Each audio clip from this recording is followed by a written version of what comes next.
Hello friends, welcome back to my channel Liza village বারবিতে। তো চলো দেখা যাক আজকের গল্পে কি হয়। আগের দিনের গল্পে তো আমরা দেখেছিলাম রাধা দুধ দুইয়ে নিয়ে এসেছিল চা হবে বলে, আর এদিকে তো বিন্দু এখানে দাঁড়িয়ে রয়েছে রাধাদের বাড়িতে চা খাবে বলে।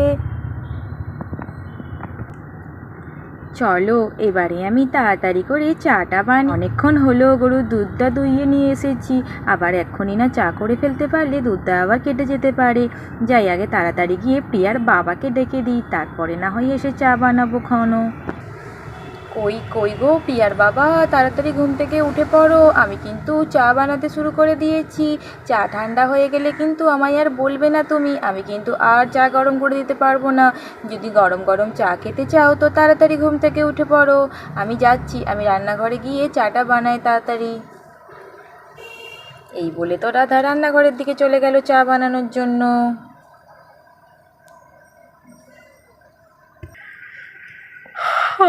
উঠছি উঠছি উঠছি, তুমি চাটা বসাও, আমি তারই মধ্যে উঠে পড়বো। যাই এবার আমি তাড়াতাড়ি চাটা বানিয়ে ফেলি। কড়াইতে আগে দুধ, চা পাতা আর চিনি দেবো ক্ষণ। কড়াইয়ের মধ্যে আগে ভালো করে দুধটা ঢেলে দিই, আজ তো আবার শুধু দুধেরই। আজকে চায়ে একটুকু জল দেব না, আজকে তো কমলা অনেকটাই দুধ দিয়েছে, তাই আজকে পুরো দুধেরই চা করব, একদম ঘন ঘন করে। আবার দুধটা জাল দিয়ে একটু মেরে নেব, তারপরে চাটা বানাবো। আজকে চা খেয়ে তো সবাই প্রশংসায় আমার পঞ্চমুখ হয়ে যাবে একদম। যাই এবারে গ্যাসটা জ্বালিয়ে দিই। গ্যাসটা জ্বালানো হয়ে গেছে, এবারে দুধটা একটু ফুটে যাক, তারপরে এর মধ্যে আস্তে আস্তে বাতাসা আর চা পাতা দেবো। আবার তো একটু আদাও কেটে রেখেছি, আদা দিলেও তো চা খেতে ভীষণ ভালো হয়, চায়ের গন্ধটা ভীষণ ভালো আসে। আর টোনা দিদিদের বাড়িতে তো চিনি ছিল না, তাই আজকে বাতাসা দিয়েই চা বানাবো। বাতাসা দিয়েও চা খেতে কিন্তু মন্দ লাগে না। যখন আমাদের বাড়িতে চিনি থাকে না তখন তো আমরাও বাতাসা দিয়ে চা বানিয়ে খাই, খেতে কিন্তু ভালোই লাগে। তাই আজকেও বাতাসা দিয়েই চা বানাবো। তাই এবারে তো দুধটা অনেকটা ফুটে গেছে, এইবারে দুধের মধ্যে এই বাতাসাগুলো দিয়ে দিই। এই একটা দুটো, এই দুটো বাতাসা হলেই চাটা মিষ্টি হয়ে যাবে। আমরা তো অনেকগুলো লোক, একটা বাতাসা হবে না, দুটোই দিতে হবে। দুটো বাতাসা না দিলে চা আবার মিষ্টি হবে না, মিষ্টি না হলে চা একটু বাবা মুখে লাগে না আবার। এইবার দুধের মধ্যে এই আদা কুচিগুলো দিয়ে দিই। এই আদা কুচিগুলো দিয়ে দুধটা একটু ভালো করে ফুটুক, তারপরে চা পাতা দেবো। তারপর চা পাতা দিয়ে আরও একবার ফোটাবো, তারপর দেখবে চাটা খেতে শুধু কেমন লাগে। আর এক্ষুনি তো চায়ের গন্ধ বেরিয়ে গেছে গোটা ঘরে। কি সুন্দর গন্ধ রে! এই মা চা করছে, মনে হয় আজকে আদা চা করছে, আদা আদা গন্ধ ছাড়ছে তো। কি সুন্দর গন্ধ! কিলো দিদি, গন্ধ পাচ্ছিস তুই? হ্যাঁ আমিও তো পাচ্ছি। হ্যাঁ হ্যাঁ হ্যাঁ রে তুলি, আমিও পাচ্ছি। রাধা আন্টি তো ভীষণ ভালো চা করে। রাধা আন্টির চায়ের গন্ধে তো গোটা ঘর একদম মো করছে, কি সুন্দর গন্ধ। যাই রান্নাঘরের দিকে যাই, দেখি রাধা আন্টি কেমন করে চা বানাচ্ছে। এই বলে তো তুলি আর লিজা চলে গেল রান্নাঘরের দিকে। রাধা আন্টি তুমি তো খুব সুন্দর চা বানাচ্ছ, তোমার চায়ের গন্ধে তো গোটা ঘর একদম মো করছে। আরে কি বলিস না, আমি আবার কি, চা যেমন করে বানাই তেমন করেই তো বানাচ্ছি, এতে আবার মোমো করার কি আছে। তোরা বস, আমার এক্ষুনি চাটা হয়ে যাবে।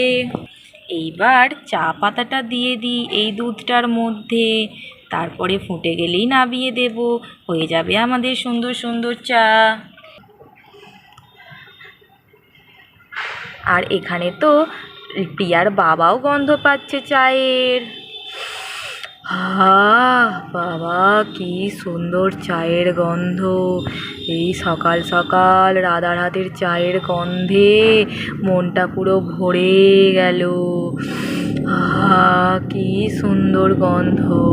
যাই তাড়াতাড়ি এবার উঠে পড়ি, নইলে রাধার হাতের গরম গরম চা মিস করব। রাধা তো আবার বলেই দিয়েছে আর চা ঠান্ডা হয়ে গেলে আর চা গরম করে দেবে না। উঠে পড়ি বাবা, গরম গরম চা খেতে হবে। রাধা তো সত্যিই খুব সুন্দর চা বানাতে পারে। রাধা যে কোন চা পাতা চা করে কে জানে। রাধাদের বাড়ির চা পাতাটার কিন্তু ভীষণ ভালো সেন্ট, কি সুন্দর গন্ধ ছড়িয়েছে, গোটা বাড়ি তো চায়ের গন্ধে একদম মোমো করছে। আমাদের বাড়ির চা পাতার তো কই এত গন্ধ হয় না। আজকে রাধার বাড়ির চাটা খেয়ে দেখি কেমন খেতে হয়, না রাধার ওই গরুর দুধটার জন্য এত সুন্দর চায়ের গন্ধ বেরোচ্ছে। খুব সুন্দর গন্ধ, আজকে চাটা খেয়ে খুব মজা হবে। এই তো চাটা তো আমার ফুটেও গেছে, আর চায়ের তো সুন্দর কালারও চলে এসেছে। এইবার সবাইকে কাপে কাপে করে ঢেলে দিলেই হবে। হে ভগবান, এতগুলো লোক তো অনেক তো চায়ের কাপ লাগবে। আমাদের তো চায়ের কাপ তো কটা ভেঙে গেছিলো। মনে পড়েছে একটা নতুন চায়ের কাপের সেট তো সেই দিনকেই লিজার বাবা কিনে নিয়ে এসেছিল, আর সেইটা তো আমি তুলিদের বাড়িতে নিয়েও এসেছি। যাই সেই কাপের সেটটা নিয়ে আসি, সেই কাপের সেটটা করেই আজ সবাইকে চা দেবো। এই তো আমার সেই চায়ের কাপের সেটটা। এটা খুব সুন্দর কাপ প্লেটের সেট, মনে হচ্ছে এটা লাউ পালার আছে, পুরো কড়ির মতোই দেখতে লাগছে। এই কাপ প্লেটের সেটটাই আজকে খুলি, এই কাপ প্লেটটাতে করেই আজকে সবাইকে চা দেবো, ভারী মজা হবে। আরে বাস, এই চায়ের কাপের সেটটাই তো অনেকগুলো কাপ প্লেট রয়েছে দেখছি। এখানে একটা, দুটো, তিনটে, চারটে কাপ প্লেটের সেট রয়েছে। বাবা, আবার তো দেখছি একটা ইলেকট্রিক কেটলিও দিয়েছে, আবার তার সঙ্গে দেখছি দুটো চামচও দিয়েছে। এই চামচগুলোই করে ভাবছি আজকে চাটা তুলবো, কিন্তু চামচগুলো দেখছি বড্ড ছোট ছোট, এতে করে তো চা দিতেই পারবো না। চলো আগে খুলে দেখি কাপের সেটগুলো, কাপগুলো কেমন হয়েছে। বাইরে থেকে তো দেখি তো কাপগুলোকে তো ভীষণই ভালো লাগছে। এবারে দেখি প্যাকেটটা খুলে, বাইরে থেকে দেখতে তো সব কিছুই সুন্দর লাগে, তারপরে খুলে দেখবো অন্যরকম। এই তো এটা মনে হচ্ছে কেটলি, বা কেটলিটা তো খুব সুন্দর হয়েছে। বাবা কি ভালো করে প্যাকিং করেছে রে বাবা, প্যাকেট থেকে বেরই করতে পারছি না। এই দেখ, এটা হচ্ছে চায়ের কেটলি, এদের মধ্যে চাটা ঢেলে তারপর কাপে কাপে ঢালতে হয়। কিন্তু এই কেটলিতে ঢালার জন্য তো কোনো জায়গায় দেয়নি, এটা মনে হচ্ছে ঠকিয়ে দিয়েছে। এটা তো ফলস, এখানে চা ঢোকানোর তো কোনো জায়গায় দেখতে পাচ্ছি না। আগে দেখা যাক, আমার তো কাপ প্লেটটা নিয়ে দরকার, আমার কাপ প্লেটটা হলেই হবে। ওই কেটলি করে চা দেওয়ার অভ্যেস আমাদের নেই বাবা, মগে করে ঢালবো আর ঢেলে সবাইকে কাপে কাপে করে দিয়ে দেব। এই একটা প্লেট, এই তো এইখানে রয়েছে একটা কাপ, বাবা আবার একটা মিচি বিস্কুটও দিয়েছে। এই তো চায়ের কাপটা, বা চাটা কাপটা তো ভীষণই কিউট দেখতে লাগছে।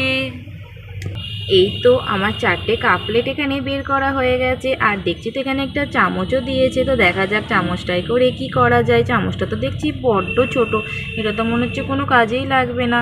থাক, যদি এ থেকে নুন ফুন নিতে হয় তাহলে সেখানে কাজে লেগে যাবে। কোনো কিছু জিনিসই ফেলবার নয়, সব কিছুই কিছু না কিছু কাজে লেগে যাবে। এটা আমি আমার রান্নাঘরে রেখে দিই, পরে অন্য কোনো কাজে লেগে যাবে। থাক, এটা আমার রান্নাঘরে। এইবার আমি চামচে করে, আমার তো বাড়িতে অনেক চামচ আছে, আমি সেই চামচে করে চা তুলে তুলে কাপে কাপে সবাইকে সাজিয়ে দিই।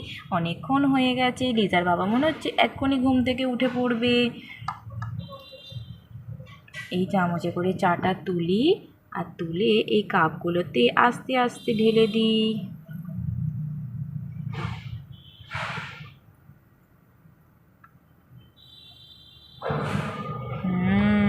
চাটার যা ভালো আজকে গন্ধ বেরিয়েছে না, আজকে আদা চা বানিয়েছি, সবাই খেয়ে তো খুব প্রশংসা করবে মনে হচ্ছে। আর লিজা পিয়াকেও ভাবছি আজকে একটু চা দিয়েই দেব, একদিন খেলে কিছু হবে না। তো খুব বায়না করছে, ওরা তো শুনবেই না বারণ করলেও। থাক, আজকে ইন্দু এসেছে, আবার ইন্দুও তো আবার কি ভাববে ওদেরকে না দিলে। এই তো আমার চারটে কাপে চা ঢালা হয়ে গেছে, এইবার আমি বিস্কুট দিয়ে দিই। আমাদের বাড়িতে এই ওরিও বিস্কুটই আছে, এই ওরিও বিস্কুটই সবাইকে একটু করে দিয়ে দিই। ওরিও বিস্কুট দিয়েও চা খেতে ভীষণ ভালো লাগে। আর কি করব, এখন আর কোথায় বিস্কুট কিনতে যাব। এই ওরিও বিস্কুট দিয়েই আজকে আমাদের চা খাওয়া হয়ে যাবে। এই তো আমার তো সব কাপ প্লেটগুলো সাজানো হয়ে গেছে, এইবারে যাই সবার জন্য চাটা নিয়ে যায় ঘরে। আর এদিকে তো রাধা সবার জন্য চায়ের কাপ প্লেট নিয়ে চলে আসে চা আর বিস্কুট। রাধা সত্যি, রাধা সত্যি তোমার হাতে চা যে না খেয়েছে না, সে জীবনে কিছুই খায়নি। হ্যাঁ হ্যাঁ সত্যি রাধা, তোমার হাতে চা কিন্তু ভীষণ সুস্বাদু, গন্ধ শুকেই মনে হচ্ছে খেলে নিশ্চয়ই আরও বেশি ভালো লাগবে। আচ্ছা আচ্ছা ঠিক আছে, এইবার সবাই চা খেয়ে নাও। মামা আমিও খাবো, কিন্তু আমার জন্যও করেছো তো চা? হ্যাঁ হ্যাঁ আজকের জন্যই চা করেছি, আজকের দিনটাই কিন্তু শুধু, আর কিন্তু অন্য কোনো দিন বায়না করলে হবে না, সেটা কিন্তু মনে থাকে যেন। আচ্ছা আচ্ছা ঠিক আছে মা, আমি শুধু আজকেই চা খাবো, আর কোনো দিনও চা খাবো না। এইবার চাটা খেয়ে দেখি কেমন হয়েছে। ভীষণ ভালো খেতে, ভীষণ ভালো খেতে রাধা, ভীষণ ভালো খেতে। দেখি দেখি এবার একটু আমি চা খাই। কি সুন্দর।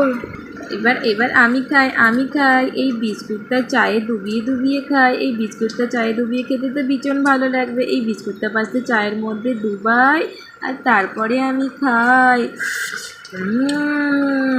কি ভালো খেতে। বিস্কুটটাও তো ভীষণ, বিস্কুটটাও তো আমার ফেভারিট, ওরিও বিস্কুট, আর চাটাও ফেভারিট। আজকে পুরো জমে ক্ষীর। কারোর মধ্যে কাছে ঘুম থেকে উঠেছিলাম কে জানে বাবা।